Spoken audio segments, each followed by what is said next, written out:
Kevin Wagner from Green Bay. I'm with Whistler and on Eurobricks as Rogue Angel. This is a small chapel. This originated from using the inverted bricks along the sides were kind of the inspiration. So I used white stonework, which was traditionally used in early first thousands or so in Europe for a lot of their buildings. So that was, and then snotwork with the round light blade tiles. And then the gravestones themselves were kind of indicative of how the Roman graveyards looked. I've got Roman soldiers and then a little milepost that would have been used in Roman times. Originally started with wooden benches inside the chapel, and then I realized I could use the Unikitty tail in gray. So I turned them into stone benches, which was probably more appropriate for the time period. Mm-hmm. That's a really cool use of that piece, too. Yeah, it's something I picked up not knowing what I would use it for, and it worked out perfectly for this. Mm-hmm. And then is this the roof to the left here? Yes. So this came from a necessity. Running out of parts, I started using the collectible minifigure bases, and it actually ended up looking much better than the roofs I would typically do. So I was very happy with how it turned out. Sure, yeah, you mix that with sort of the tiles there, and it gives it a really nice look on the roof. Yes, exactly. Mm-hmm.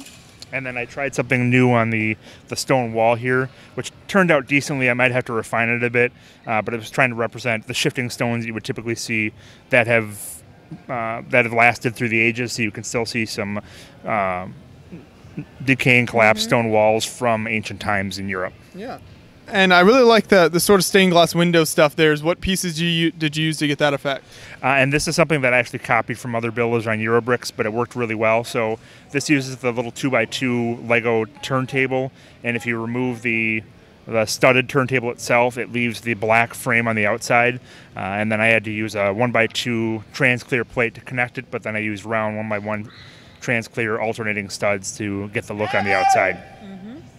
And when working on a build like this, did you look at any particular source material, like, I don't know, ancient sources from Roman times, anything like that?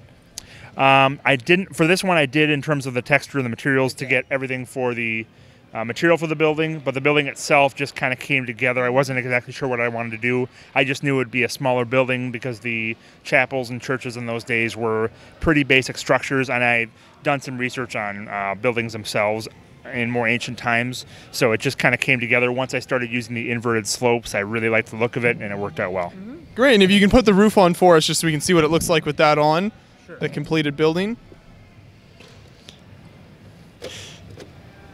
And there it is. So, and again, this one I was able to put a small roof over the entryway, and I think that turned out well, and there were a few small 1x1 round bricks representing the air holes to let air escape from the building. Yeah, perfect. Well, I love the build. I think it turned out nice, and it's great to see a Roman era, ancient era build here as well, so thank you. Thank you.